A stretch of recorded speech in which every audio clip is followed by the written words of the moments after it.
सोहन मोहन को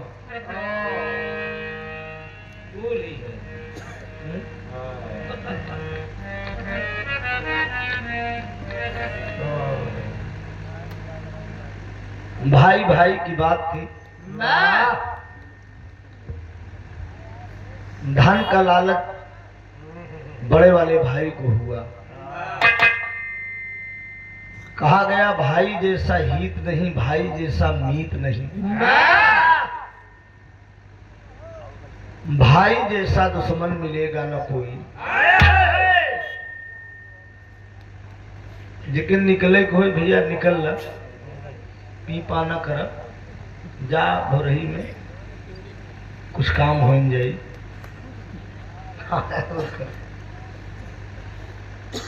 हाँ भाई घर वाले कहीं नहीं पुर्रा सुने गे रहे आएंगे ना नहीं नाती चीनी जगह वही आई है बेचारे नहर कोई नहर कोई नहर रू से दुई बात सुनी नहर मामला सोचते ही नहीं कि यार उजाला ही कांड गाए त्रिभुवन का गाए मन कर कोलत रही इसे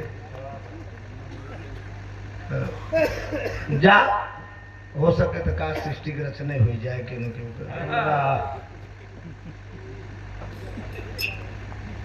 आइए एक कांड इधर भी सुनिए। उधर से कांड होगा इधर से भी कांड होगा। हाँ और सब भाई भाई के बात बना। समाज में आज भी ऐसे ऐसे लोग हैं।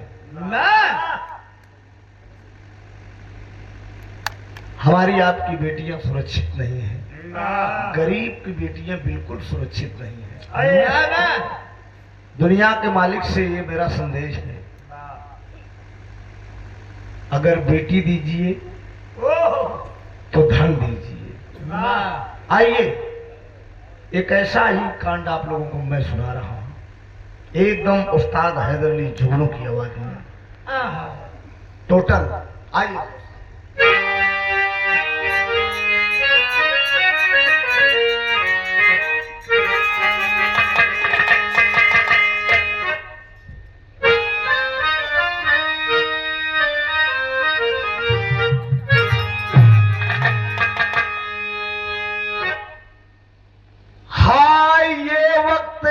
सब चमत्कार है, लोग बेटों की कीमत लगाने लगे। शादी और ब्याह में घर से कुछ कम मिला तो लाके अपनी बहू को सताने लगे। कोई देता जहर कोई धाता सहर, अब किसी को तो फांसी का फंदा मिला।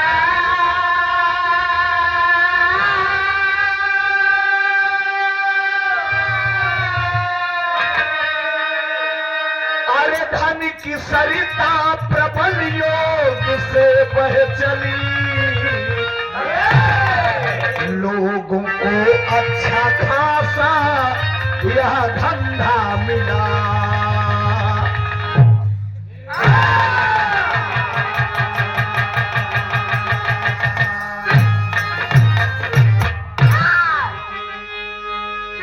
अभी अभी उजाला जी की तरफ से कुछ बात सुनने को मिला कि त्रिभुवन भैया नाराज। हाँ पैसे के लिए अपने राम से कोई मतलब नहीं ना। हाँ लेकिन है कि चलाकी ने अब अगले प्रोग्राम में चलाकी हमारे देखे तो विधायक के धाव को तब नंबर देगा। अबे तो हम भाई एक लोग गीत गाय के नंबर दे देते हैं कि छोटा छोटा हो जाए। अच्छी बात, मेरे को कोई तकलीफ नहीं हो। आज कोई नवाई हमारा प्रोग्राम थोड़ी हो रहा है, दसों हजार प्रोग्राम साथ में गाए खेले हम दोनों कलाकार। नाराजगी कोई नहीं, लेकिन थोड़ा सा मैनेज करना चाहिए। इसमें प्रीति पाल है, तुरंत नंबर देती गान लीजिए गाइए शर्ट से। गवैया चलाक तो हो गई कर। मिल गए हो अगर प्यार के मोड़ पर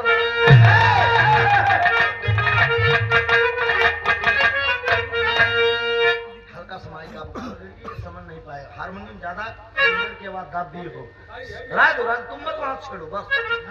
मिल गए हो अगर प्यार के मोड़ पर तो आज मिलने मिलाने का वादा करो। अगर प्यार के मोड़ पर आज मिलने मिलाने का वादा करो।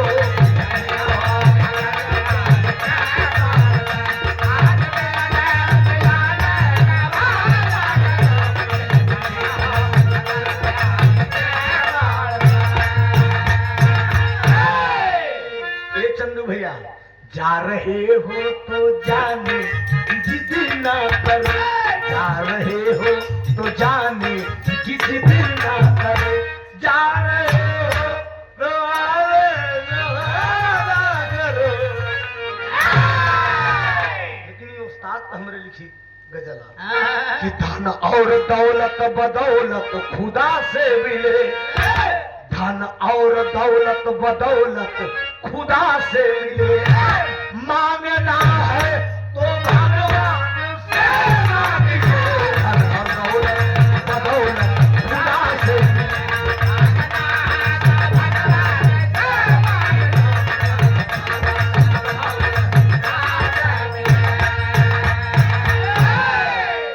तो धन और दौलत बदौलत खुदा से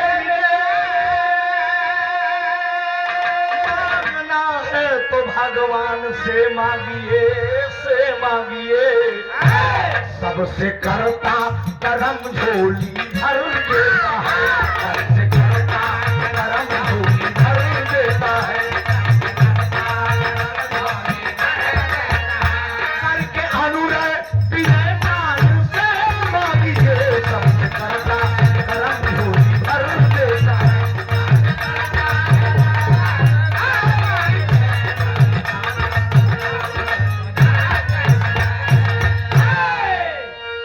कहानी कहाँ की है दोस्त, एकदम साफ साफ झलके दी आप लोगों को। धन के लोभी दरिंदों का यहाँ कुछ काम नहीं,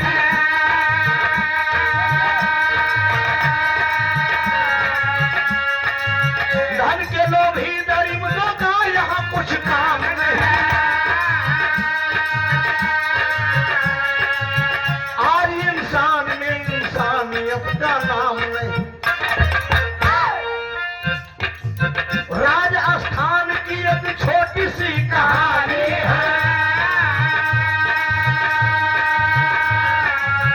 राजस्थान की एक छोटी सी कहानी है। भाई है शेखर बहन कुसुम की कहानी है। गरीबी में भी ऐसे वक्त एक दिन आते हैं,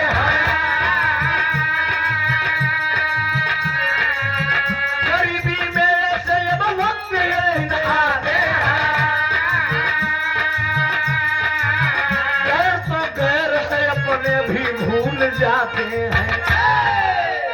ध्यान दीजिएगा दोस्त, कहानी कहाँ की है।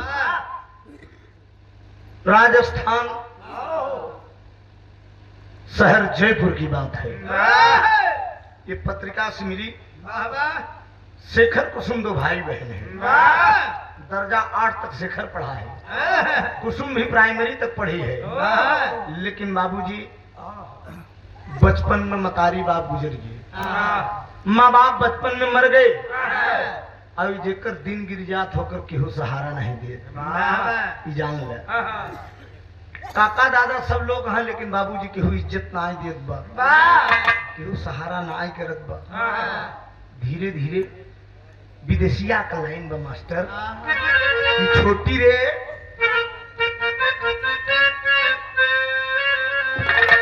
अरे छोटी रे उमरिया में, अरे माई बापू मरी गई। अरे शेखर कुसुमा दुई थी भाई और बहिनी।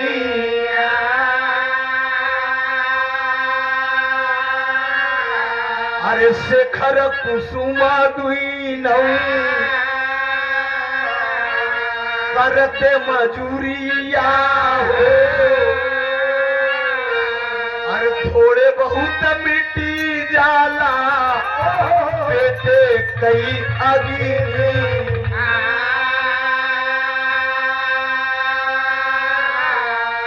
अरे शेखर का चिंता भई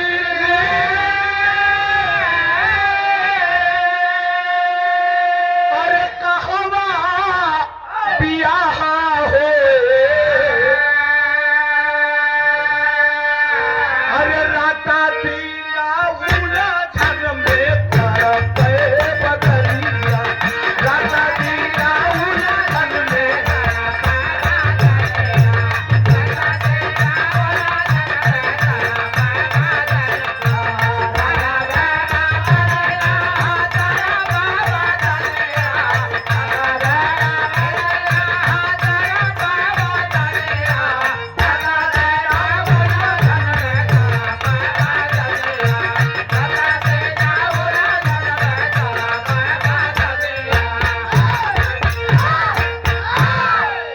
बाबूजी कक्षा 5 तक कुसुम पढ़ी है, मजूरी करके अपनी जिंदगी का भाई बहन परवरिश कर रहे हैं। धीरे धीरे कुसुम बहन सयानी होगी और शेखर के बचपन का दोस्त रहन जेकर नाम रहन रवि।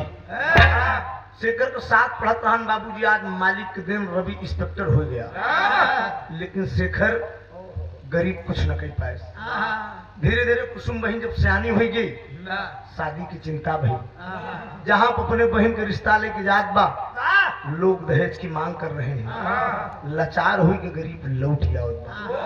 एक दिन इलाका का जाना माना सेठ जेकर नाम बा प्रभु दयाल, लंबी टोपी लंबा कुर्ता हाथ में सोटी लिए हुए प्रभु दयाल शहर जयपुर से रामपुर की तरफ आवत है। बाबूजी रामपुर से जयपुर की तरफ शेखर जा रहा है। प्रभु दयाल को देख के आई, प्रभु दयाल का काम का बा, एक पहले यूट्यूबर भैया एक कारनामा सुनाई, जो लंबी टोपी वाला बा एक कारनामा का है। एक दोस्त है जेकर नाम है प्रताप। प्रताप और प्रभु दयाल ये दोनों मिलके लड़की के फसावत अब फसाए के ले जाएगा वैश्या के कोठे पे बेच डाल। आज प्रभु दयाल की मुलाकात शेखर से होगी। शेखर प्रभु दयाल को देख के कहा, दादा नमस्ते। नमस्ते नमस्ते। जीते रहो बेटा, कहाँ जा रहे हो? कहा दादा हमार कुसुम बहन सयानी हुई है। एक तर्ज बा डॉक्टर साहेब,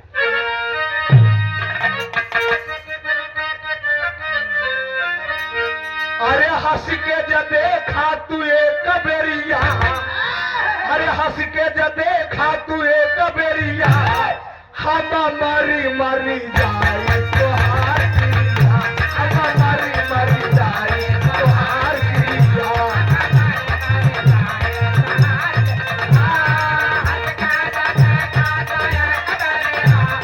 हंस के जब देखा तू एक बेरिया, हम मरी मरी जाए तोहार क्रिया।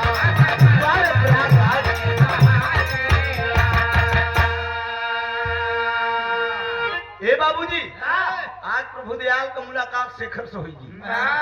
कहे दादा, कहे प्रभु दयाल कहन बेटवा कहाँ जाते हैं? कहने रे हमार कुसुम बहन सयानी हुई शादी की चिंता कर। अरे तुम मेरे मित्र के लड़के हो ये बेटवा। अरे पाई नई हर में बहुत है दुलार बहिनी, पहली नई हर में बहुत है दुलार बहिनी, पहले देखबे हम चल के तोहार बहिनी, पहले देखबे हम चल के तोहार बहिनी।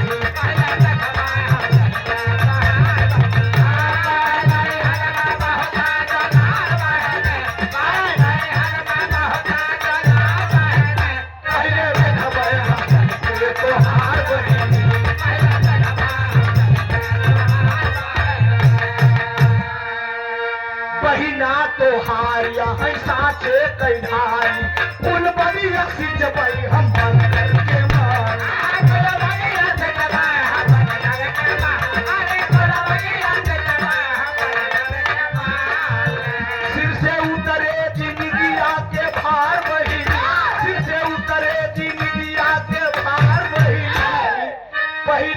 देखब हम चल के तोहार बहिनी।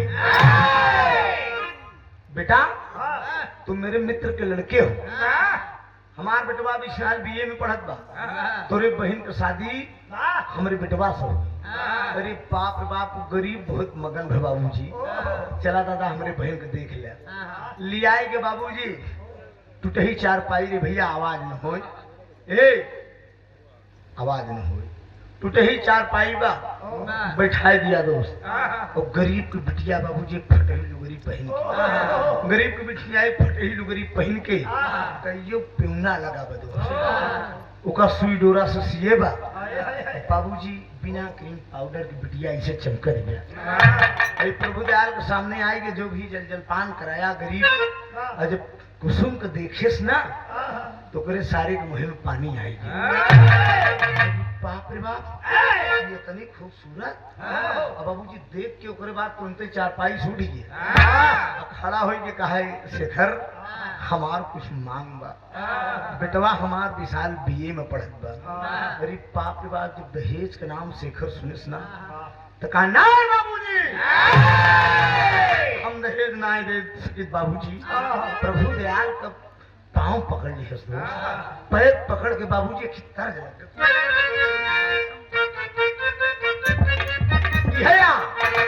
अरे आज हमके दुल्हनिया बना ले बलमा। लेकिन बाबूजी शेखर प्रभु दयाल को पैर पकड़ ले, कहा तो बाबूजी कुछ मांगा जिन मांगा नवा गरीबी देवा, कुछ मांगा जिन मांगा नवा गरीबी देवा।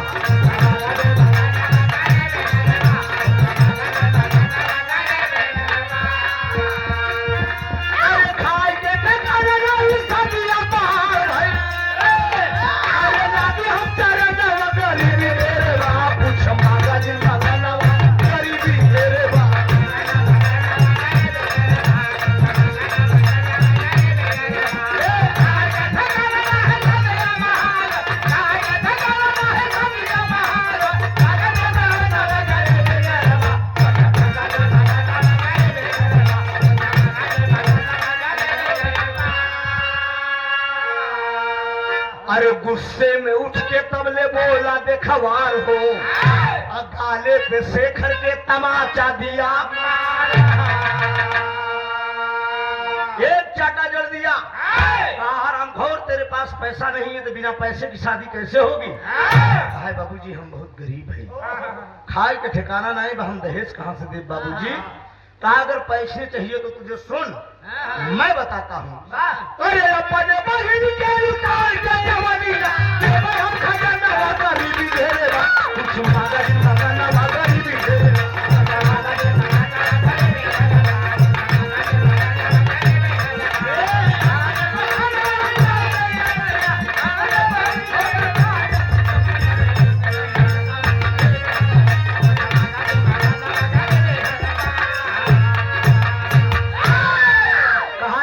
बहन की आबरू लुटा दे, इसके कदमों में मैं नोट भी खोल दूंगा। डांट शेखर खड़ा हो गया, कहा प्रभु दयाल हम तो हाथ टोपी जलाई दे, हम गरीब जरूर है लेकिन हमारी इज्जत है। साले हम अपने बहन के आबरू लुटाई दे तब तू हमका रुपया दे, हमारे बहन की शादी हो, कहा लग रख तेरी बहन जिंदगी में कुमारी रह जाए। हाँ हाँ कुसुमुआ से केहू बियाह करी ओरी ना। बाबूजी गाल पे तमाचा मार के चला गया। दोनों भाई बहन बैठकर रोने लगे, दोनों भाई बहन बैठकर रो रहे हैं। गरीबी क्या चीज होती है, देखिए कितना लाचार। आज के गरीब की बेटी को एक पूंजीपति इंसान आए के दरवाजे पे कह गया कि आबरू लुटा दो, सोच रहा है अरे बहन का के सजाए डोलिया, अरे तकम्पित घोड़ा शोक में अंबर आए, बहन का के सजाए डोलिया।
भैया मैना चाही से नूर मिला।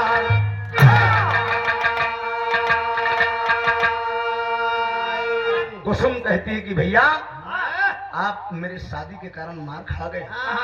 हम तो उससे वादा करते थे बाबूजी हम कभो न बियाह करब ना करब बियाह। याद रख ले हम तोहरे दामन में कभो दाग न लगेगी। शेखर कहता है नहीं भाई नहीं दीदी आज हमारे माई बाप होते तो तुहार शादी इतनी धूमधाम से करी, लेकिन ये आपका भाई इतना गरीब है जहाँ पर जाई थी लोग दहेज की मांग करते हैं, मजबूर होकर मैं लौट आता हूँ दीदी। यही बात दोनों भाई बहन में हो रहा है। तब ले जो उसके साथ का पढ़ा हुआ दोस्त था जिसका नाम था रवि आज इंस्पेक्टर हो गया है। छुट्टी आया है घर पे, सोचा कि रवि शेखर से मिलता चलो, लेकर बुलेट बाबूजी दरवाजे पे आया। बाबूजी दोनों भाई बहन को रोते देखा, कहा नमस्ते भैया शेखर। कहीं क्या बात से तुम रो रहे हो? शेखर बताया, कहा भाई मत पूछो तो बढ़िया है। कहा नहीं भाई बताओ क्या बात है?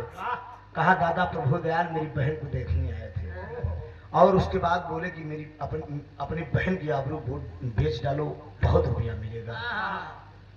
रवि कुमार कहा कि बहन की आबरू बेच डालो? दादा प्रभु दयाल बोल ये बात आप बोल के गए, इसके मतलब तुम इतना गरीब हो गए हो कि अपनी बहन की शादी नहीं कर पा रहे? कहा हाँ भाई। कहा तुम तो मेरे साथ पढ़ते थे? कहा हाँ भाई उसी दरमियान मेरे माँ बाप दोनों खत्म हो गए, मैं लाचार हो गया, गरीबी की दर दर ठोकरे खाता रहा, किसी तरह से अपनी जिंदगी का परवरिश किया भाई।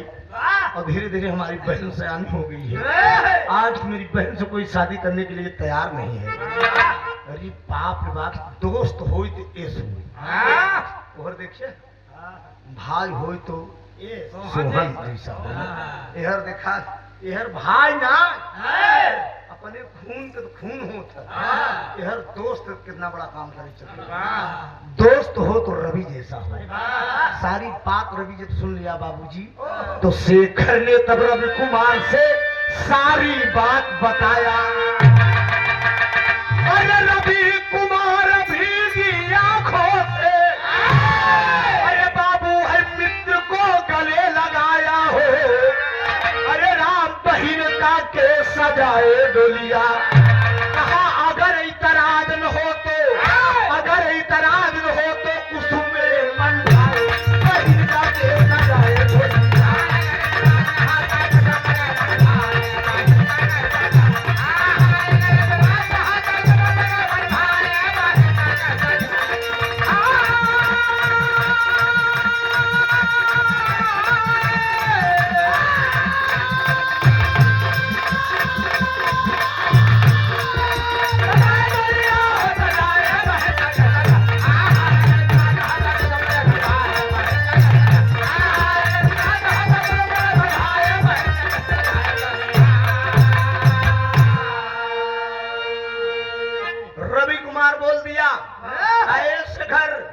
तेरी बहन से कोई शादी नहीं करने के लिए तैयार है ना?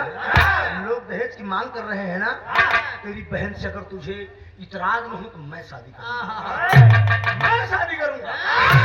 अरे शेखर का है बाबूजी तू इंस्पेक्टर में नहीं, तू इंस्पेक्टर हम कहाँ से दहेज देव सरकार, हम बहुत गरीब आदमी। अमीरी गरीबी का सवाल नहीं है, हम जुआ हैं, हम समाज को बदल डालेंगे, समाज को एक नई चेतना देंगे। दहेज की बात कहाँ है?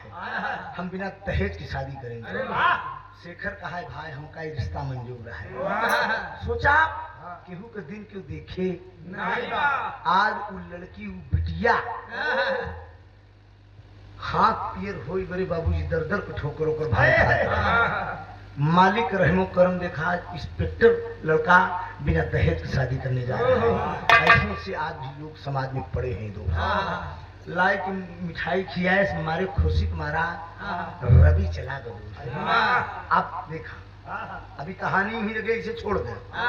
रवि चला गया, रिश्ता पक्का, लेकिन अब चला तनी दिखवार के लगे, लंबी टोपी लंबा कुर्ता वाले के लगे। साला प्रभु दयाल पहुंच गया अपने दोस्त के लगे प्रताप के लगे। प्रताप से कहा यार प्रताप रामपुर में शेखर कुसुम दुई भाई बहन अब ओकर बहनिया बड़ी सुंदर बे अगर वो फंसाए के ले उठे बच्चा कोठे पे ले चलते भेंट डावा जा तो बहुत माल मिला। प्रताप कहे दादा तू चिंता न कर हमका तू पता दे हम ओकर घर खोज ले तू इजवाड़ बनाओ हमार काम देखा तू प्रताप प्रभु दयाल से पता ले के प्रताप चल रहे हैं जयपुर से रामपुर की तरफ शेखर के घर खोजे मेरे बहनी के बेचे मेरे फसावे मेरे हाँ ये एहर और रवि चला गया लेकिन एहर दोनों भाई बहन का बात करता है शेखर कहा ए दीदी हर शादी 2 महीना बा हम जाई तनी शहर में कुछ नौकरी कैली पैसा इकट्ठा कैली दीदी ये बाबूजी हमारे खुशी का मारा लेकिन एहर कुसुम कहा कर दिए जितनी सहेली यहाँ तर्क लगा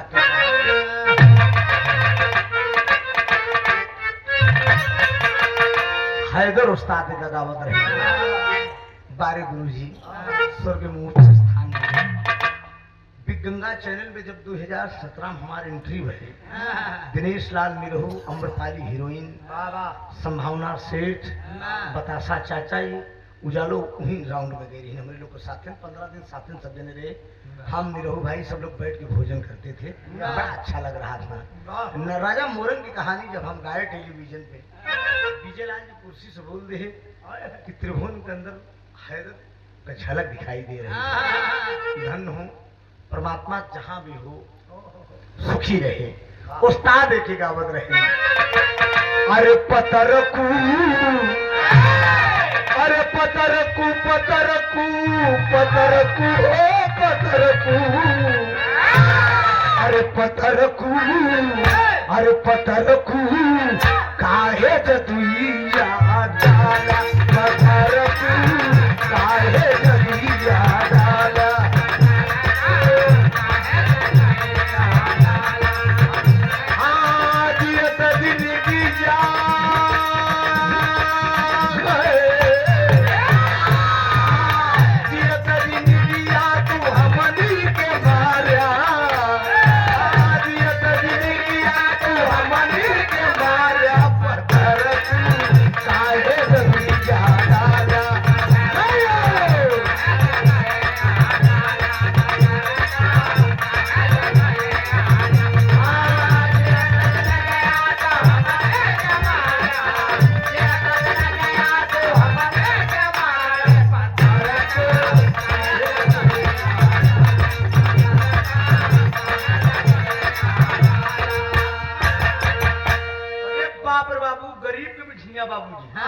गरीब को बिटिया एकदम झूम उठी अरे बहिनिया नच नच सबके बताओ बहिनिया नच नच सबके बताओ नच नच सबके बताओ हाँ मनवा के अपने हो सपना सजावई मनवा के अपने हो सपना सजावई बहिनिया नच नच सबके बताओ बहिनिया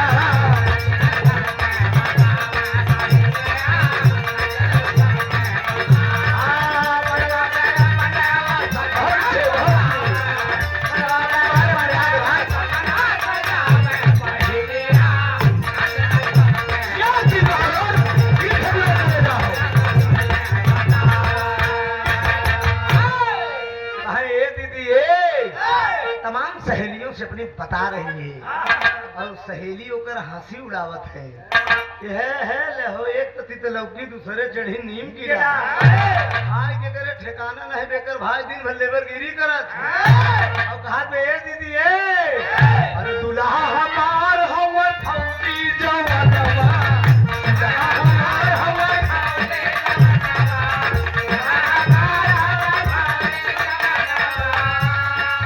सजना का हमरे लगैल जादू टोलावा दुल्हा का हमरे लगैल जादू टोलावा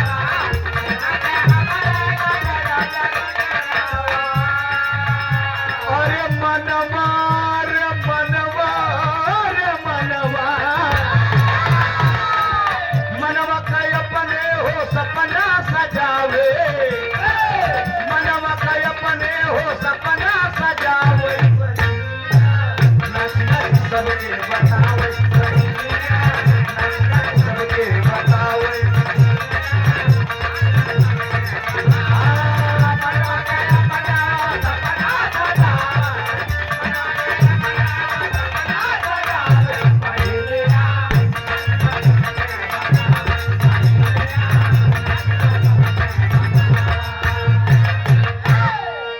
सहेलियों से बता रही कि ये दीदी हमार होई वाला पति इंस्पेक्टर है। सहेलियां बाबूजी खिल्ली उड़ावत थी कि इनके घर में ठिकान नहीं बे आई जमन है एकर दुल्हा इंस्पेक्टर है। आई बात ही छोड़ दे। शेखर बोला अपनी बहन से कि दीदी आज हम मजूरी करे जा। निकल दिया बाबूजी काम खोजने के लिए। शहर जयपुर की तरफ से जा रहा है। इधर रामपुर से शेखर जा रहा है और बाबूजी प्रताप आवत रास्ते में दोनों जने की मुलाकात हुई। अब प्रताप को देख के शेखर कहा तो प्रताप भैया नमस्ते। जीते रहो कहाँ जा रहे हो? कहा शेखर तुम्हारा नाम है? कहा हाँ बाबूजी। कहा कुसुम तुम्हारी बहन है? कहा हाँ उसकी शादी वादी करना चाहते हो? हाँ एक ही तर्ज लग गया।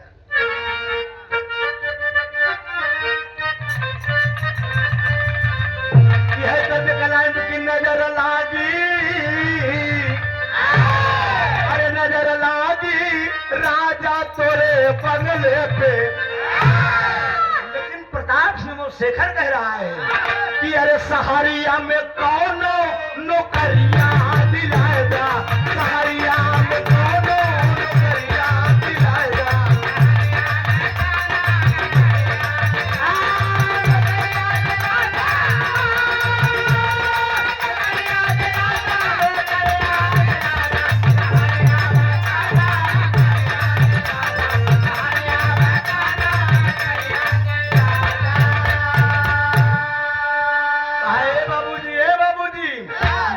बहिनिया के डोलिया ससुरवा बहिनिया के डोलिया ससुरवा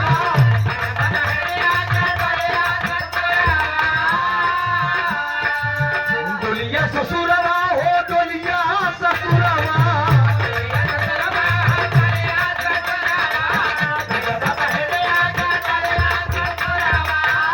अरे कमाई के कौनो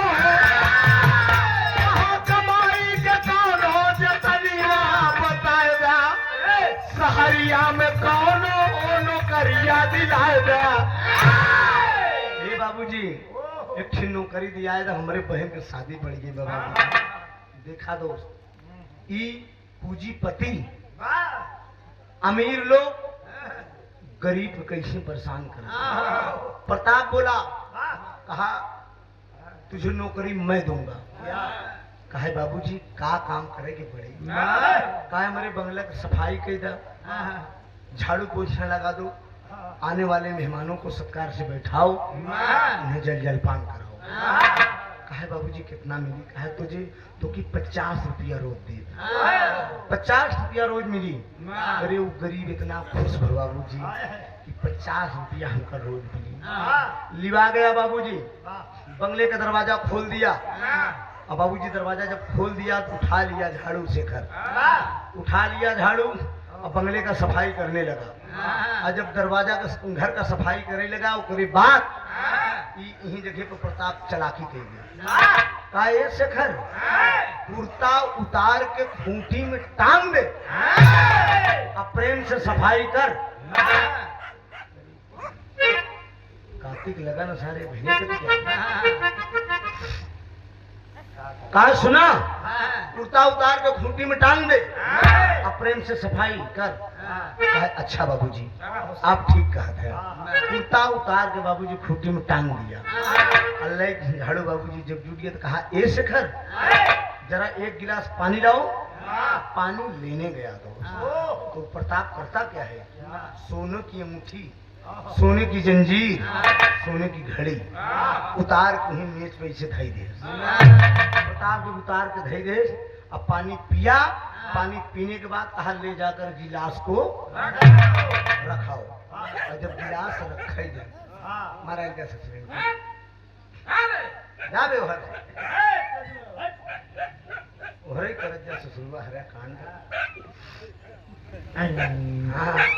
समाज देखा ये इन्हों शराब पाइए शराब दे दी अच्छी पहन जा सरे यहाँ में से टहरा हाँ ये महाभारत में द्रौपदी शराब दे दी बिना चढ़िन के बाबूजी तारा से ध्यान हटे न दोस्त कहा ले जाकर गिलास रखो और जब गिलास रखेगे बाबूजी तो जौन तीनों सामग्री रही अंगूठी जंजीर घड़ी वो तीनों सामग्री ले जाएगी प्रताप शेखर को कुर्ता के जेबा में डाल दिया और तो गिलास रख के आए बाबूजी लेके झाड़ू झूठी कुछ देर के बाद प्रताप कहा ये शेखर जरा क्या टाइम होगा टाइम बताओगे शेखर कहा बाबूजी घड़ी तो आपके कलाई में रही घड़ी तो आप पहने रहे आप टाइम देख लेना बाबूजी कहा घड़ी यही मैं मेज पे रखा था क्या हुई कहा बाबूजी हम नहीं जाने हमें नहीं मालूम है बाबूजी कि घड़ी कहाँ बा कहे साले तुम मेरे घर में नौकरी करने जरूर है तुम गरीबों की यही दशा है साले तुम चोर हो कहा नहीं बाबूजी आप मेरे पिता के समान है ऐसी बात ना बोला बाबूजी हमारे बहन की शादी होने वाली बा आपके घरे में नौकरी करे आई तो हम चोर ना ही है बाबूजी इतने में उतार के कुर्ता उतार लिया प्रताप कुर्ता उतार के जेबा में हाथ डाल दे बाबूजी कुर्ता से जेबा से निकाले तीनों सामग्री बरामद निकाल कर मेज पर धर दीजिएगा राम खींच के चाटा बचाटा जड़ दे साले हराम खाओ तुम चोरो और थाने में फोन कर दिए प्रताप ओती के बहन निखोती की यार पैसा है पास में तो बहन तनिक दिन गिर जाए ठेहुन क्यों पूछी एक जने खबर न लेबा गायन कैसे जाए तो दूसर का भैया रिकॉर्ड कर लेकिन वक्त इंसान को समय गिर जाता कभी कोई पूछने वाला नहीं है ये बात तो आप जान लीजिए थाने में फोन किया दरोगा साहब भी फोर्स के साथ चल दिए तो तर्क लग गया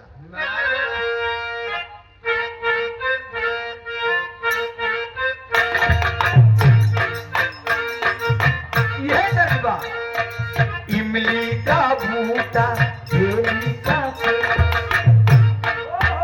कर दिया हमारा डुप्लीकेट कब नहीं बदो ये हमारे गुरुजी हरायदर अली जुगनू साहब पर लेखनी का कमाल देखे आप दरोगा साहब शेखर से पूछ रहे हैं क्यों भाई अरे बोला दारोगा साला है चोर नाहक कमीना करता है शोर अब न चलेगा तेरा जोर चल जल्दी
दिलीप यादव आप गौहानी बहरिया प्रयागराज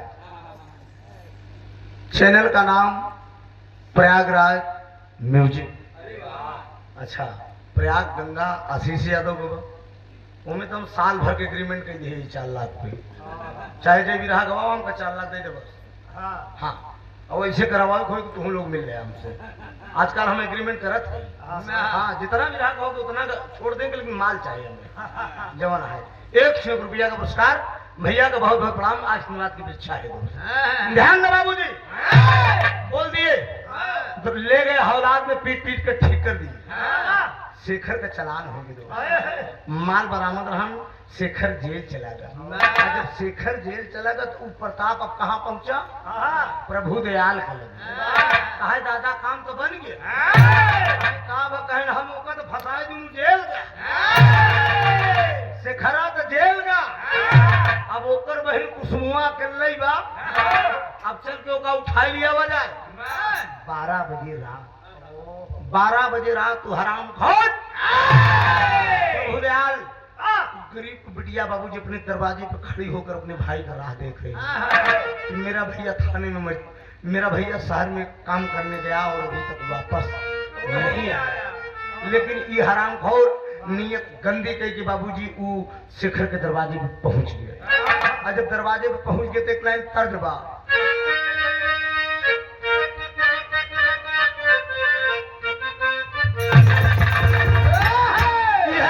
लाइन में कहा अरे स्वर्ग से सुंदर लागे अरे जनकपुर नगरिया अइले बिया है राम सीता के।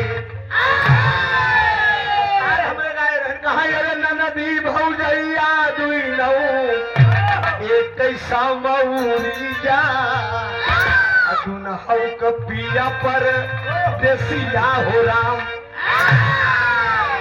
हराम घोर क्या कर रहा है बाबूजी?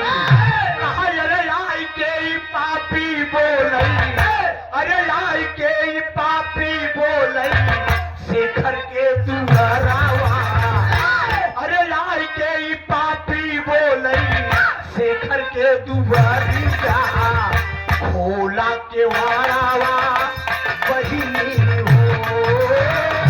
आई के पापी बोलई शेखर के दुआरिया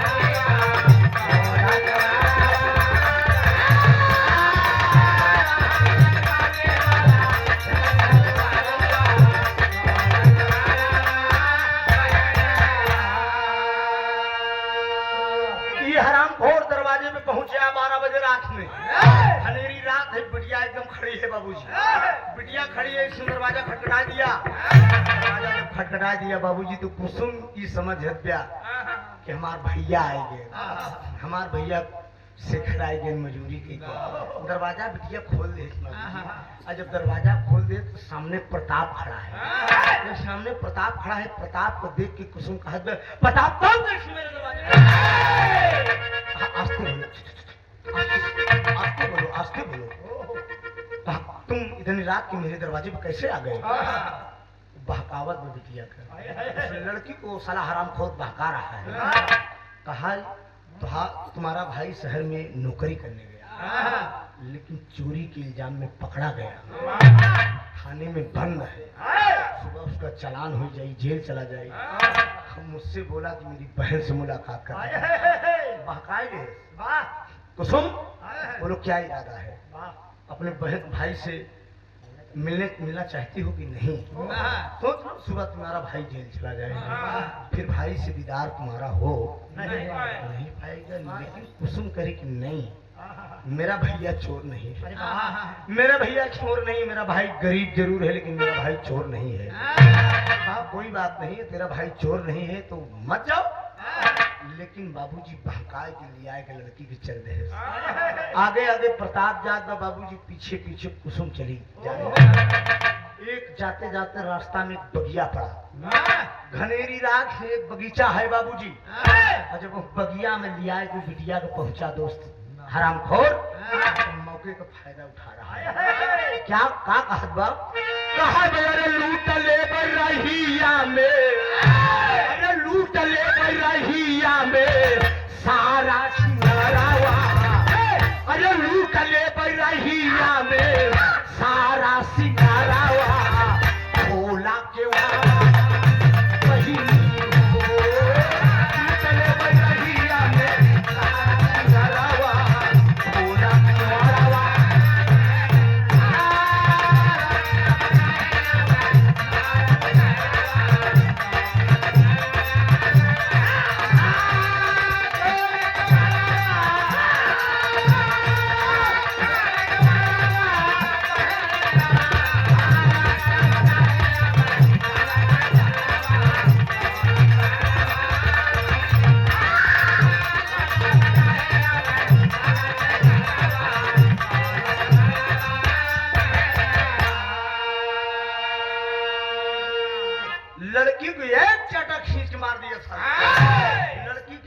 झटका मार दिया, बिटिया गिर गई बाबूजी।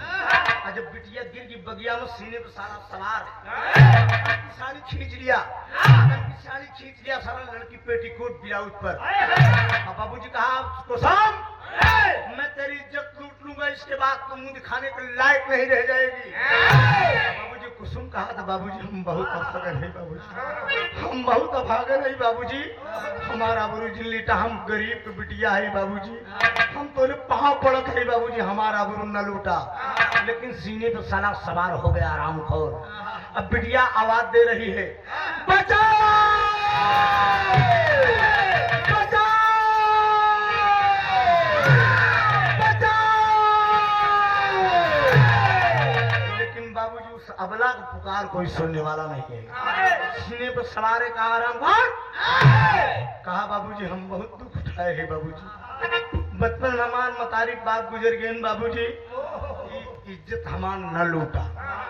लेकिन बाबूजी बचाओ बचाओ की जब आवाज लग रही है, उन्हीं बगिया के अंदर उसी गांव का एक चौकीदार था और लेकर लाठी जात का मुसलमान था, लेकर लाठी बाबूजी चौकीदारी कर रहा है।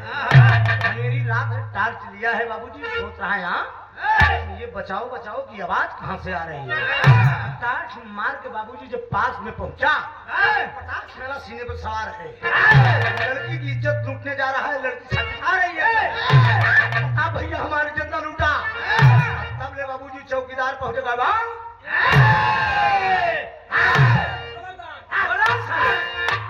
प्रताप कहा तुम कौन हो? कहा मेरा नाम सलीम है।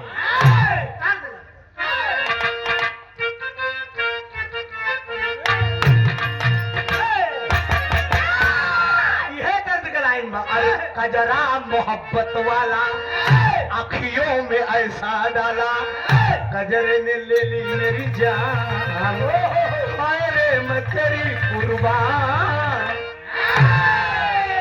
मीराबाद का नौकी मिली है उस्ताद का लेख नहीं है।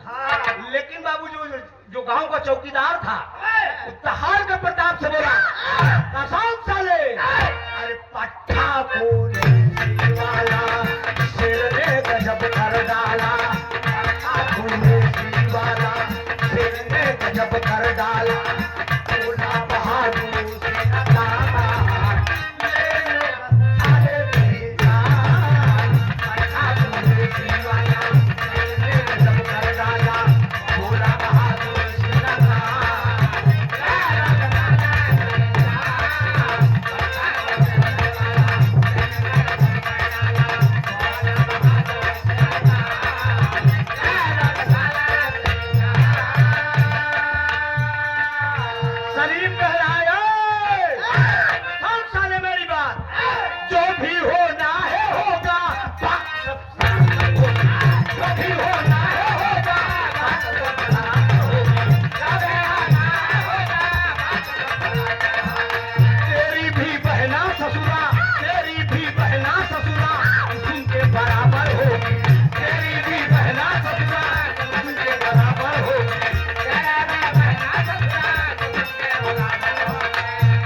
और मारा भैया। बाबूजी इतने मूड के साला भाग गया। जब उसके भाग गए बाबूजी तो लड़की खड़ी हुई।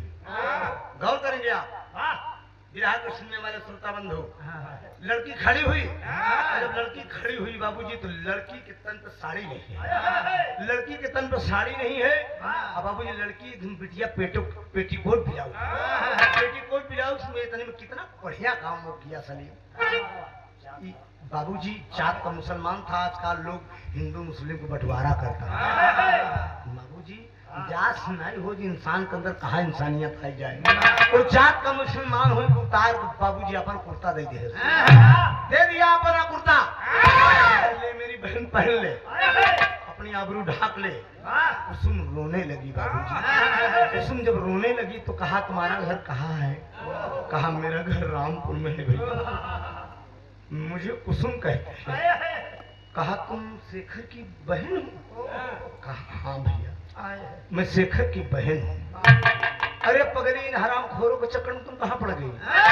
कहा भैया ये बहकाए कि हमारा भाई जेल में बंद बा, ये कहे अरे इन सालों का यही धंधा है। कितना बढ़िया काम किया दोस्त। कहा आओ चलो हम तुम्हारे घर तक तुझे छोड़ देते हैं। आगे आगे सलीम चला जा तो पीछे पीछे कुसुम चला जा रही है। इतने मुझे उन ससुर दिखवार बन के जा रहा, लंबी टोपी लंबा कुर्ता वाला। प्रभु दयाल का कहत बा रास्ता में देखे कहा वाह रे जमाना वाह। बहन अपने भाई को छोड़ के एक मुसलमान के साथ चली जा रही है।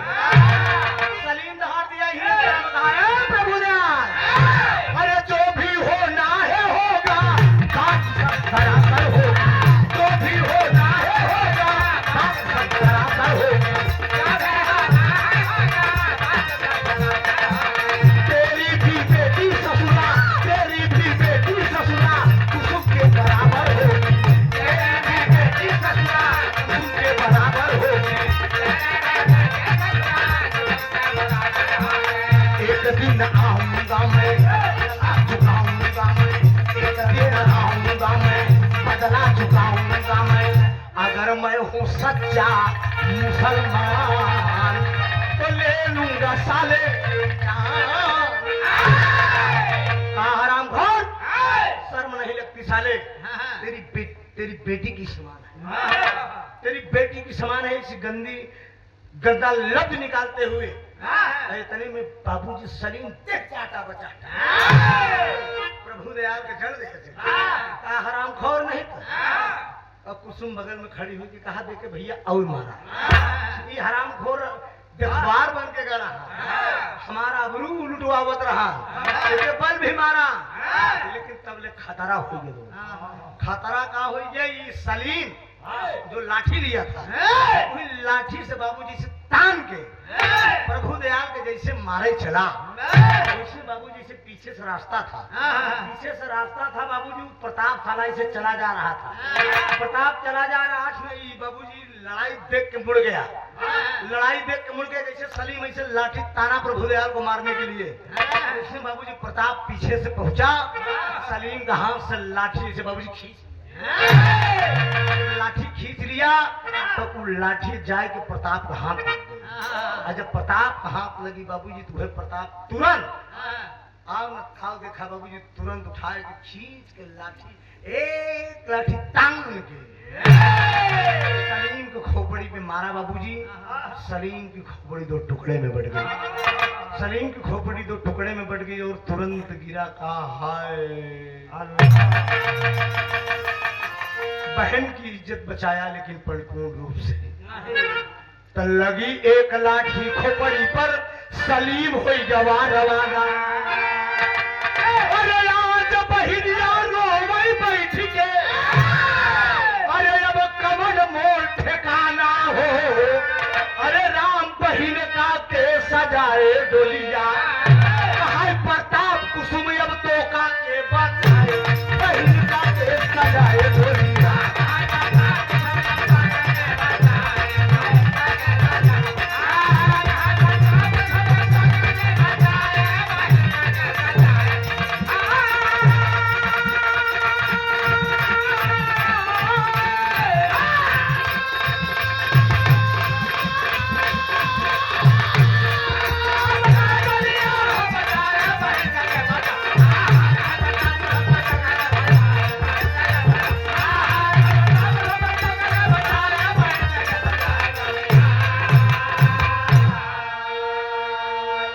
सलीम मर गया बाबूजी।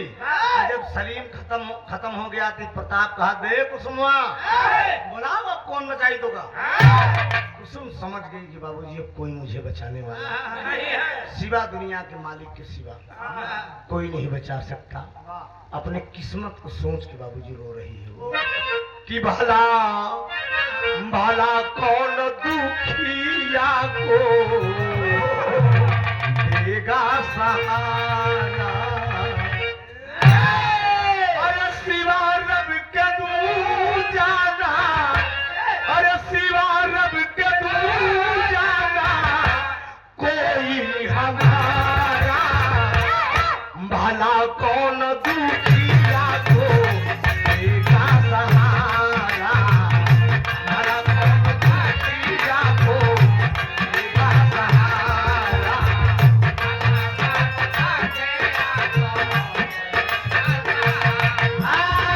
सिवा रब के दूर जाना, सिवा रब के दूर जाना कोई हमारा, भला कौन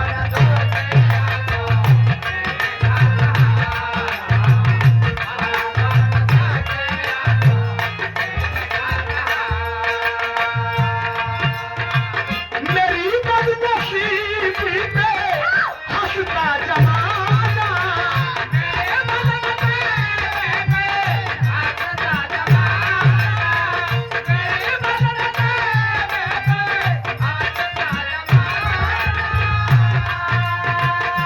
रूठा जहां पे है मेरा यादगार, रूठा जहां पे है मेरा यादगार, रूठा जहां पे है मेरा यादगार। हस्ती भोर में है, हस्ती भोर में है मिले ना किनारा, भला कौन दुखिया को देगा सहारा, भला कौन दुखिया को देगा सहारा।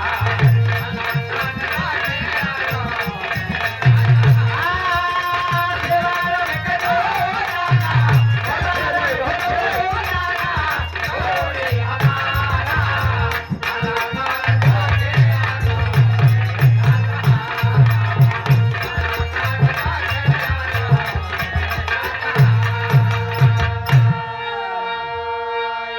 को वो लड़की समझ गई कि दुनिया के मालिक के सिवा मुझे कोई सहारा नहीं है। मेरा भाई जेल गया, मैं होने वाले इंस्पेक्टर की बीवी हूँ, मेरा पति इंस्पेक्टर है, लेकिन मालिक का ये रहमे करम देखे। इन सालों ने इज्जत तो लूटना चाहा, लेकिन मालिक ने इज्जत बचा ही दिया।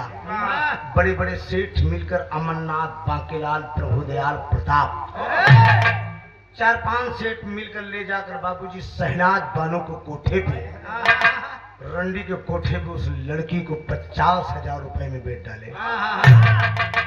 50,000 रुपए में बेच के बाबूजी लेकर रुपया साले चल दिए, लेकर रुपया चल दिए। वो लड़की समझ गई कि मैं बेच डालेंगे, और एक वैश्या के दरवाजे पे शहनाज बानो को उसने पांव पकड़ लिया। शहनाज बानो का पांव पकड़ लिया, कुसुम कहा माँ मुझे अपनी बेटी समझ लो माँ, मेरा होने वाला पति इंस्पेक्टर है, मेरा भाई जेल गया, वक्त का फेरा देखो माँ, मैं तेरे कोठे पे आ गई। शहनाज कहा तुम कुछ भी हो, वैसे पास रहम आ रहा है। शहनाज कहा तुम कुछ भी हो, मुझसे इसको लेना लाना नहीं है, तेरा पति इंस्पेक्टर है, तेरा भाई जेल गया, ज्यादा हमदर्दी मत इधर दिखाओ, मेरे अंदर रहम।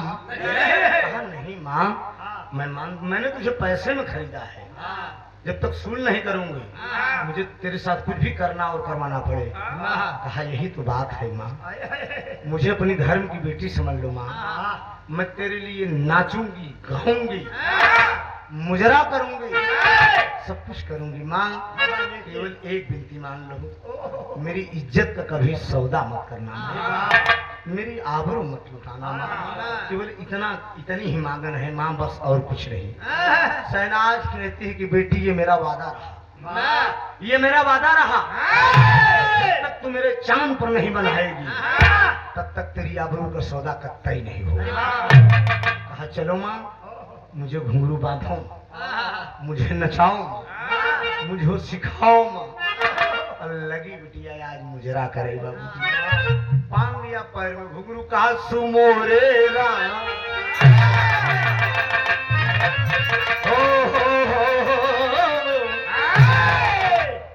चैनल भाई यूट्यूब इतना चैनल लगा हुआ अब पे ढेर लोग मतलब जो हमसे ईर्ष्याबाज नहीं कमेंटों कोई भी अगर डाल देगा तो, लेकिन हमारा दावाबाद की बड़ी कठिन लाइन है। हर कलाकार के बस का नहीं कोई उस्ताद दावत रहे या तो एक हम रिसर्च करी रहे। सुमोरे राम तीर से कागर उतार लियो कहीं लचकी न जाए। सुमोरे राम तीर से कागर उतार लियो कहीं लचकी न जाए।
बाबूजी उस शहनाज बानू को कोठे पर वो मुजरा करने एकदम मुजरा कर रही है। धीरे धीरे समय आया, वक्त आया। एक दिन पूरे जयपुर में चर्चा का विषय बन गया। पूरे शहर के अंदर चर्चा का विषय बन गया कि कुसुम नाम की लड़की आई है। शहनाज बानू को कोठे पर बड़ी ही सुंदर है, लेकिन उसको अपनी वो बेटी समझती है। मुजरा करवाती है, सब कुछ करवाती है, लेकिन इज्जत का सौदा नहीं करवाती है। बाबूजी जुट के बड़े बड़े सेठ, लेकिन यह बाबूजी रवि बहुत परेशान है। रवि जो उसका पति होने वाला था, शेखर तो जेल चला गया, लेकिन कुसुम न जाने कहाँ चलेगी। चप्पे चप्पे पे एक शहर में खोज कर रहा है रवि। लेकिन बाबूजी जब कुसुम हो तब ना तो वैश्या के कोठे पे पहुंच गई है। अब बाबूजी एक दिन उस समय आए, अमरनाथ, बाकेलाल, प्रभुदयाल, प्रताप, बड़े बड़े सेठ मिल के शहनाज बानू को कोठे पे पहुंचे और शहनाज बानू से बोला कि शहनाज, अगर आज तुम कुसुम के हमारे हवाले नहीं करती हो तो रिवाल्वर की 6 गोली तुम्हारे सीने में उतार दी जाएगी। हाँ ये बात अब बाबूजी कुसुम दूर से सुन दिया। कुसुम छुप सुन रही है कि ये वैश्या जरूर है, अगर आज इन्हां हमारा आबरू न पाई है तो इस शहनाज को गोली से मार देंगे। कितना वही धर्म का महतारी हमारा, आज तक एक कोठे पे हमारी इज्जत ना नीलाम है, अपन बिटिया समझ के हमारी आबरू ये बचाई। अब बाबूजी शहनाज जैसे बतावे कुसुम से जात रही, कुसुम कहती कि नाय माँ, हम सब सुन ली महतारी, हम सब सुन लिया माँ, बोल दो उन दरिंदों को बैठे, मान लो उन दरिंदों को बैठे। आज तेरी कुसुम बिकेगी और शान से बिकेगी। चलिए बाबूजी बिटिया एकदम सजे गई, एकदम तट से नट तक सज रही है। एकदम बाबूजी सारा श्रृंगार पटार कई के एकदम बाबूजी जब वो आगे बढ़ती है, ई बतिया यही छोड़ा यह रवि कुमार का मालिक का रहमो करम देखे। आज जहाँ पर कुसुम बिक के आई है वहीं ओकरे आदमी के ड्यूटी लग गई, वहीं पोस्टिंग हो गई बार खेड़ा गली जयपुर में। कुसुम बिक के आई है बेस्या गली में कोठे पे, और वहीं पोस्टिंग 4 दिन पहले नौकर पोस्टिंग है बड़े दरोगा आर.एस. सक्सेना साहब बोले कि बेटा रवि तुम यहाँ नए आए हो, थोड़ा आज बाढ़ खेला गई जयपुर में तुम्हारी ड्यूटी लगाई जा रही है। अगल बगल गुजरना तो कुछ वैश्या का कोठा है, क्योंकि यहाँ लड़कियों का धंधा बहुत होता है, थोड़ा निगाह मार देना। कहा ठीक है सर, कोई बात नहीं है। उन्हीं गली में आज ड्यूटी रवि की लगी हर बाबूजी बिटिया सज रही हो और हर रवि की ड्यूटी लगी, वो ड्यूटी देख रहा है, एक कोठा चेक कर रहा है। लेकिन बाबूजी है कुसुम सज रही है और सज रही है बाबूजी सच के जैसे आगे बढ़ता है तो एका जान ला कि वैश्या को कोठे पे कोनो रामकृष्ण मूर्ति तो रही नहीं। जयपुर में खिमाचिस चलत है जेकर नाम बक कन्हैया, हमें भगवान कन्हैया कैसे फोटो पर छपी रही, वो बिटिया ऐसे उठा के लगी चुमे। दुनिया का मालिक बड़े बड़े भक्तों की आपने लाज बचाया है। एक अबला पुकार कर रही है, तर्ज है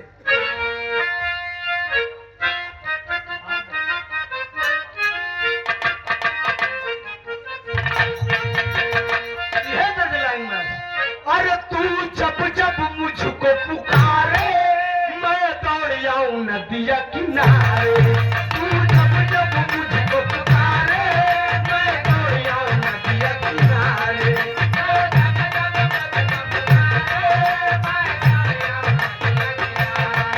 हर पल तेरा रास्ता निहारे, दिल लगे नहीं तेरे बिन यारे।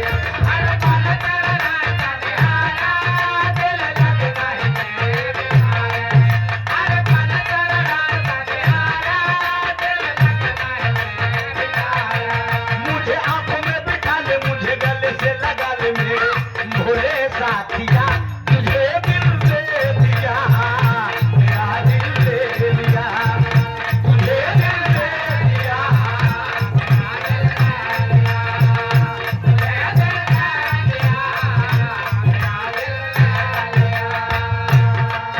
लेकिन बिटिया वो माचिस को भूखा लेके कहा बे दुनिया का मालिक, हे नंद बाबा के सैया बलराम के छोटे भैया।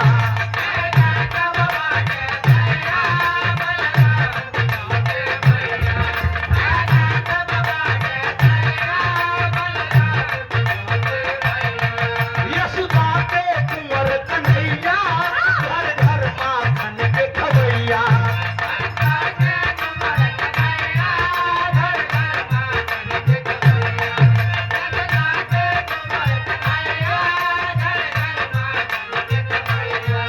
हे नंद बाबा के छैया बलराम के छोटे भैया। यशोदा के कुंवर कन्हैया, घर घर माखन के खवैया। मुझे राह बता दे, मुझे घर पहुंचा दे तेरे परू सांवरे, सलोने सांवरे, ओ मेरे सांवरे, सलोने सांवरे, ओ मेरे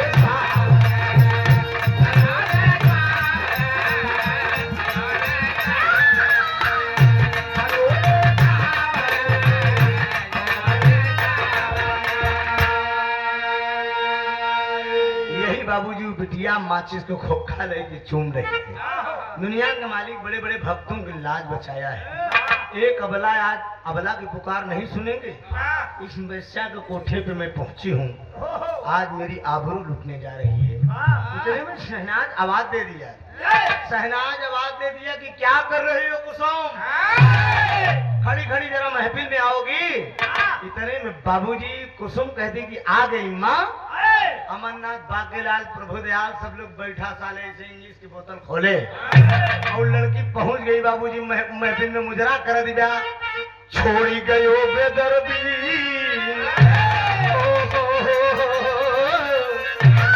मुजरा नंबर 2। ये देखा लड़की उन लोगों के सामने मुजरा कैसे कर रही है, कहा छोड़ी गयो बेदर्दी।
पकड़ने के लिए। प्रताप कुसुम की कलाई पकड़ने के लिए उठता है, इतने में रवि कुमार पूरी फोर्स के साथ आ गया। रवि कुमार पूरी फोर्स के साथ आ गया का खबरदार, किसी ने अगर भागने की कोशिश की तो खबरदार। इतने में बाबूजी प्रताप साला तुरंत जब इंस्पेक्टर को देखा, तुरंत बाबूजी कूद के फरार हो गया। बाकी सब लोग कैद हो गए। अब बाबूजी कुसुम से वो रवि कुमार कह रहा है, लड़की लड़की जरा अपना घूंघट उठा। तो वो तो बाबूजी घूंघट के अंदर से चीन ही गए, ये हमारा राजा है।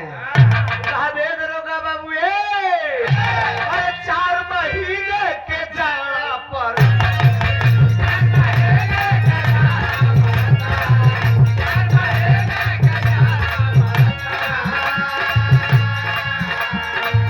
4 महीने के जाड़ा पर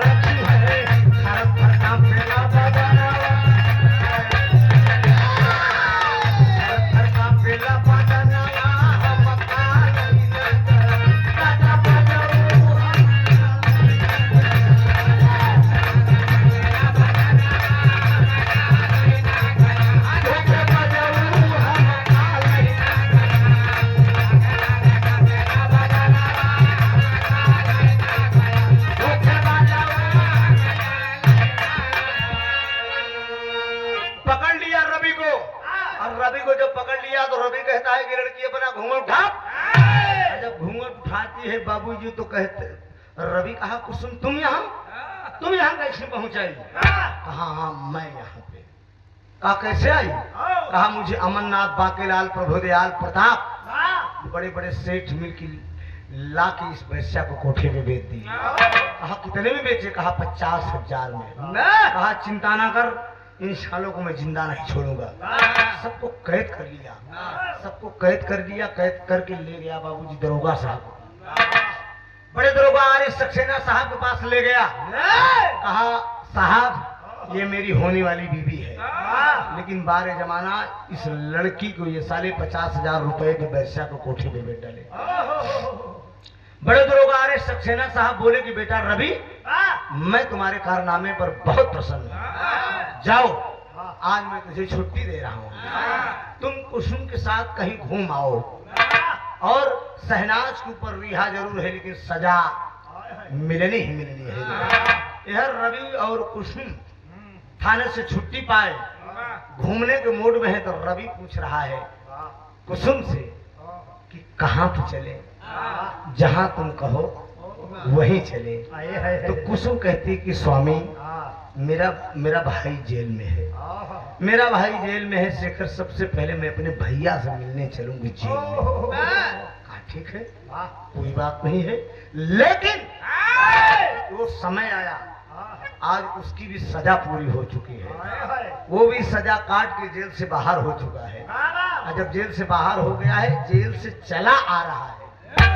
जब जेल से चला आ रहा है, उधर जेल से शेखर आ रहा है, इधर से वही प्रताप जो 3 मंजिला से कूदा था साला, कूद के चला जा रहा था। अब प्रताप को जब देखा शेखर तो कहा हराम खोर, तेरे ही कारण साले जेल गए हैं, हम तुझे जिंदा नहीं छोड़ेंगे।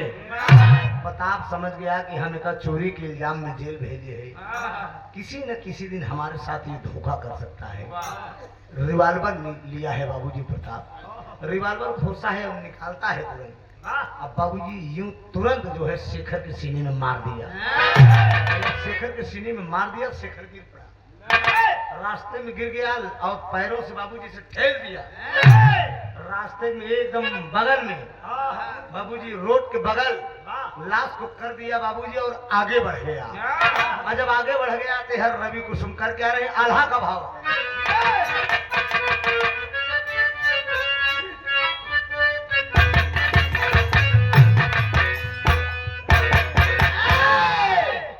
कलाकार लोग गावत की अरे माई के मरनमा, अरे माई के मरनमा कमन होती न खरैये भैया।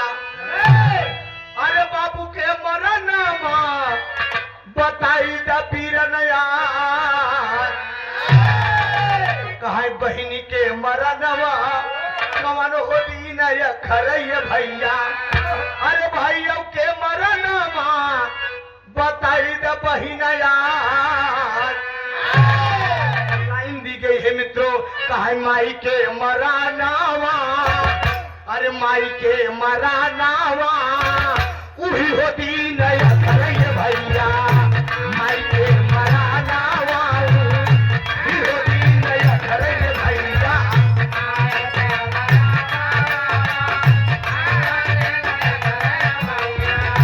कहीं दिन बेटा वहू में भूख लागी जाए कहीं दिन बेटा वहू में भूख लागी बाबू के मराना वाऊ ही होती नया खरैया भैया बाबू के मराना वाऊ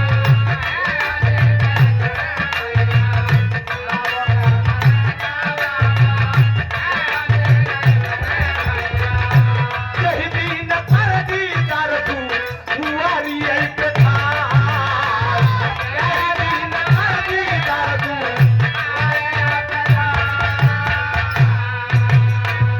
भैया के मराना वाऊ ही होती नया खरैया भैया भैया के मराना वाऊ ही होती नया खरैया भैया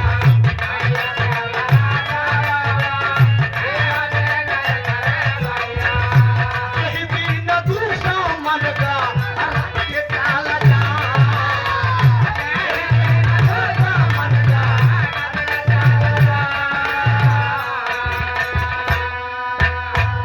बहनी के मराना वाऊ ही होती नया खरैया बाबू बहनी के मराना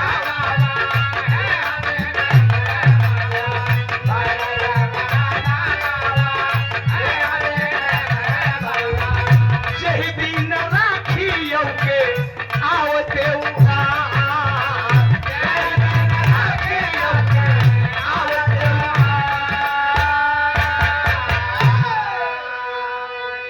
जरा गौर करेंगे बाबूजी माँ का मरण बेटा को उस दिन खलता है जिस दिन पेट में भूख लग जाता है देसी कहावत कहा कि माई टोवे पेट तो मेहट टोवे मतारी पूछी कि बेटा गावे गे रहे हाँ मादर डी वाले खियायन पियायन की नहीं चाय पान कुछ पूछे रहे नाश्ता की नहीं लेकिन मैडम का खोजी कसो कैसे कम बचा नमो कम मिला है का तो हम बताई थी कंजूस मिल गए रहे का करी हाँ दावत बहुत गए लेकिन एकदम पूर गम नहीं कंजूस हाँ हम बताए का पर यह निकल तो माई तुम पेट तुम्हें हट तुम लेकिन बाबूजी बाबू को मरण बाप तो जीते जिंदगी बेटवा का सर पर कर्जा न रही जाए बेटवा कहूँ जुआ गाजा में कर्जा करे रही अगर दुआरे कर्जीदार आई नहीं तब आप तुरंत कहीं मोर भैया है 10 दिन के लौट जब भाई हम कोनो उपाय करी का करी सरवा कुलायक पैदा हुई बाप को जीते जिंदगी कर्जा कभो नहीं रह जाता औलाद याद रख लेना अब भाई का मरण एक बाह टूटती है ये जान लीजिए बहुत बड़ा गम होता है एक जगह मेरा कार्यक्रम था यूट्यूब पर वायरल हुआ है आप लोग देखे होंगे इसी बात पे मैंने रो दिया है लेकिन आज कलेजों पे पत्थर रख रहा हूँ पार्टी वाले बोले कितना आप रो दिए कि मतलब एकदम पूरा विरहा गमगीन हो गया अभी हाल ही में पब्लिक रोने लगी पूरी माहौल वहां का बिगड़ गया अभी हाल ही में बहुत बड़ी घटना मेरे साथ घटी हम 4 भाई थे मेरे बड़े भैया एक्सपायर कर गए अगले साल 13 नवंबर को भतीज का एक्सीडेंट हुआ मेरी गाड़ी लड़ गई जो है 4-5 घटनाएं हुई इसी जौनपुर से कार्यक्रम गा के लौटे थे लेकिन ऊपर वाला सहन शक्ति देता है क्षमता बहुत लोगों ने सवाल किया मुझसे कि त्रिभुवन जी आप पहले बहुत मोटे थे आप दुबले हो गए बात क्या है आप इतना दुबले क्यों हो गए 4-5 घटना जिसके ऊपर घट जाएगी सोचिए चिंता से चतुराई घटे दुख से घटे शरीर पैसे की कमी नहीं है आप लोगों के आशीर्वाद से कमा रहा हूं सब कुछ है लेकिन पारिवारिक आपदा अगर इंसान के ऊपर आती है तो निश्चित है वो आदमी डिस्टर्ब हो जाएगा तो भाई का मरण उस दिन अखरा था अब आज वो भाई का बोझ मेरे ऊपर आ गया 2 बेटे सयान है, शादी करना है। तमाम भतीजों की शादी लग रही, लेकिन हम लोग सोच रहे हैं कि पहले बड़े भैया जी बेटे की शादी कर दें, उसके बाद हम लोग अपने बेटे को नंबर लगाएं। सीरियल से काम करेंगे नहीं तो बच्चे क्या सोचेंगे कि आज मेरे पापा होते तो हम लोगों की शादी करते, लेकिन चाचा का मन कहना है तो चाचा लोग ऐसा कर रहे हैं। ये सब पारिवारिक बोझ होता है मित्रों। भाई का मरण उस दिन करता है, तो दुश्मन गरज के अगर चला जाए ना तब एक बाह टूटत। धन से गरीब हो जा भाई है, लेकिन परिवार से गरीब ना। एक दाई गरज के चढ़ ले बजे करे ऊपर ना, ओकर पुलपुली हिल जाए, एक पुलपुली हिल जाए। अब बहिन का मरण होनी न खरच जब अच्छा बंधन आवत है हिंदू में, तो वही दिन भाई कलाई छिपाए के बैठत भाई, जकरे पास बहन नहीं रहती सुसुक सुसुक के रोता है कि आज सब बहन आवत यहाँ, हमारो बहन आवत की नहीं। अगर मालिक अगर हूँ के बहन दे होते तो हमारे दरवाजे हमार बहन आवत राखी बांधा, एक लुगा दे तो अपने बहन की विदाई करी। ये मित्रों एक ऐसा पारिवारिक माहौल होता है, लेकिन इधर हो क्या रहा है। अरे रबी और कुसुम जाले, अरे रबी और कुसुम जाले, थाम के डगरिया भैया, रबी और कुसुम जाले, थाम के डगरिया भैया।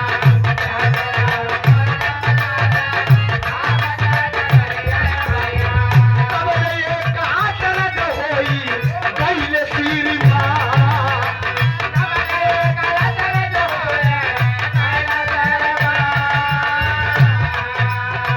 रोडवा के बादल देखा, सड़का के बादल देखा, पानी का तलैया भैया, सड़का के बादल देखा, पानी का तलैया भैया।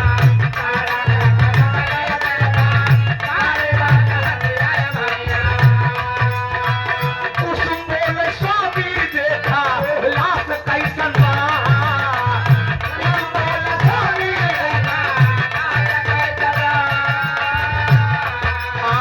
पलटा के लसिया जाबा, पलटा के लसिया जाबा, चीहली बहिया भैया, पलटा के लसिया जाबा, चीहली बहिया भैया।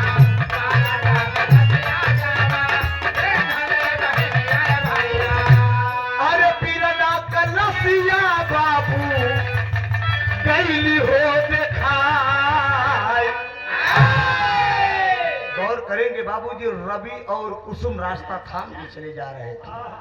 जैसा कि मैंने बताया ना कि प्रताप गोली मार के बगल में लाश कर दिया था। कुसुम कहती है रवि से कि स्वामी ये लाश कैसी है, जरा देख लिया जाए। रवि और कुसुम जब उस लाश के पास पहुंचते हैं तो देखते हैं, पलट के जब वो लाश लड़की देखती है तो वही शेखर की लाश थी। छाती पीट पीट कर वो बहल होने लगती है अपने भाई के लाश पे। आखिरी भाव है,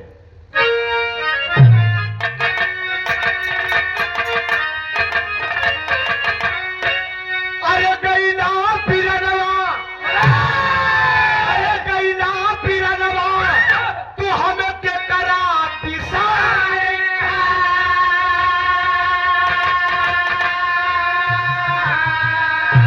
अरे कुसुम बहिनिया के डोलिया सवार के, कुसुम बहिनिया के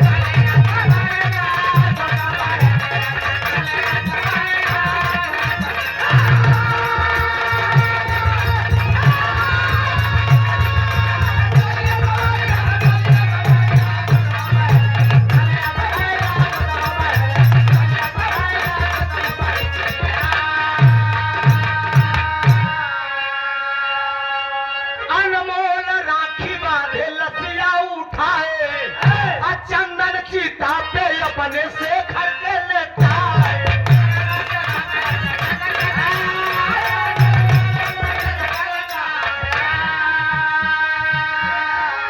अरे रोवत की सुहागन चली भाई अपने ससुरारी हो। अरे कुसुमा बहिनिया का डोलिया सवारी हो। अपने भाई का दाह संस्कार करती है। चंदन की चिता लगवाती है, चंदन की लकड़ी की, ले जाकर उसी राजस्थान में भाई का दाह संस्कार किया। विधिवत क्रियाकर्म करने के बाद लौट कर आती है बाबूजी। एक मंदिर में जाकर रवि और कुसुम शादी कर लेते हैं और जिंदगी की एक नई शुरुआत करते हैं। आखिर में पति मिला तो भाई का साथ छूट गया। आज भी जो उस राजस्थान के अंदर रवि इंस्पेक्टर और उसकी पत्नी कुसुम दोनों प्राणी जिंदगी बिता रहे हैं। यहीं से विरह मेरा खत्म हो रहा है। आखिरी भाव है, स्वामी गीतानंद अनंत भय भुल्लुर तज दिए कोतारी, रामधार हैदर अली जुगुलू गुरु अनिल की बाबली।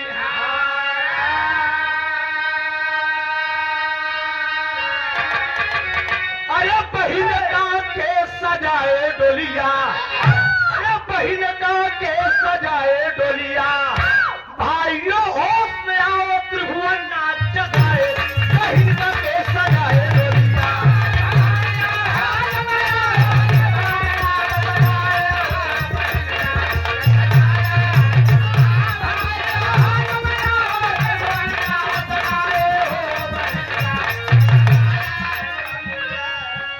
राजा हो तो है ऐसे मनाई, हो तो है ऐसे मनाई, राजा हो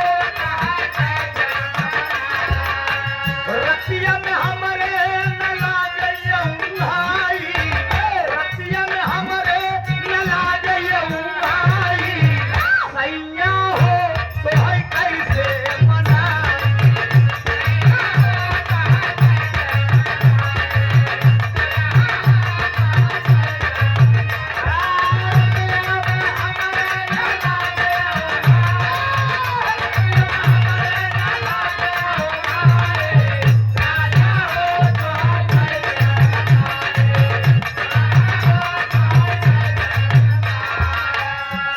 वाले पनवा जब आई गई जवान,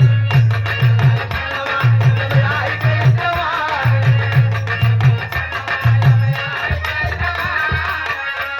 अरे रही रही के रही रही के रही रही के रही रही के सदियई पले नाराई, करनिया हो तो है कैसे मनाई, सुवनी हो।